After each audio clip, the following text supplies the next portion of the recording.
आदिगुरु शंकराचार्यांनी काय केलं? संपूर्ण भारतभर पायी फिरले, संपूर्ण भारतभर. त्यांनी विद्वानाशी चर्चासुद्धा केल्या, विद्वानाशी चर्चा केली. धर्माचा खरा अर्थ ना त्यांनी लोकांपर्यंत पोचवला, हे तुम्हाला माहीत असेल. ते फक्त मठात बसले का प्रवचन देत बसले? त्यांनी प्रवचन दिलं का? फक्त प्रवचन नाही दिलं, ते समाजाला जागृत करण्यासाठी ते समाजात गेले आणि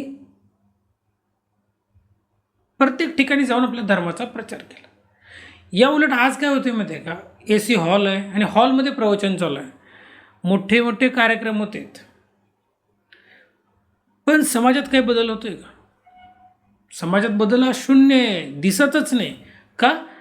आपले जे धर्माचार्य आहे ते बाहेर येऊन लोकांपर्यंत पोचायलाच तयार नाहीत. नाहीतर लोक एवढं कन्व्हर्जन झालं असतं का? नसतं झालं. आपण विचार केला, एवढं कन्व्हर्जन झालं असतं का? नसतं झालं. का होतंय?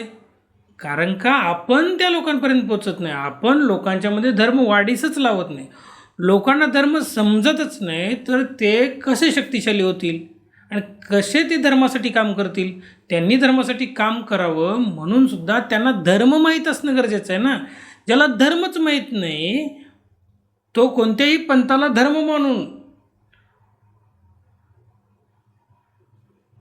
चालेल, कोणत्याही दगडाला देव म्हणून चालेल.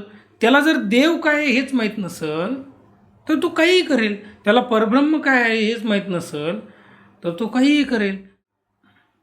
आंधळ्या व्यक्तीनं सूर्यप्रकाशाची गवाही देणं किंवा सूर्यप्रकाश आहे म्हणून सांगणं याला मूर्खपणा म्हणणार. ज्यानं आयुष्यात कधी सूर्य बघितलाच नाही त्याला तुम्ही म्हणू शकत नाही की तो सूर्याच्या प्रकाशाबद्दल बोलला, तर तुम्ही त्याचा विश्वास कसा ठेवता? प्रत्यक्षात ज्याला सूर्य दिसतो किंवा ज्याला सूर्याचा प्रकाश बघितला आहे ज्या व्यक्तीनं, तो सांगू शकतो की सूर्याचा प्रकाश असा दिसतो. आंधळा व्यक्ती नाही सांगू शकत. नेमकं असंच होतं धर्माच्या बाबतीत. ज्या व्यक्तींना धर्म माहीत नाही त्या व्यक्ती जेव्हा कन्वर्ट होतात किंवा धर्म बदलतात आणि कुठल्या तरी पंथात जातात, तेव्हा आपण त्यांना नाही म्हणू शकत की ते का बदलले. कारण आम्ही कधी त्यांना सांगितलंच नाही धर्म काय आहे. की धर्म काय आहे हे सांगण्याचं काम धर्माचार्यांचं आहे. AC हॉलमध्ये बसून प्रवचन दिल्यानं होत नाही, कीर्तनं केल्याने समाजात बदल होत नाही, हे लक्षात घ्या. त्यासाठी आपल्याला लोकांपर्यंत पोचावं लागतं.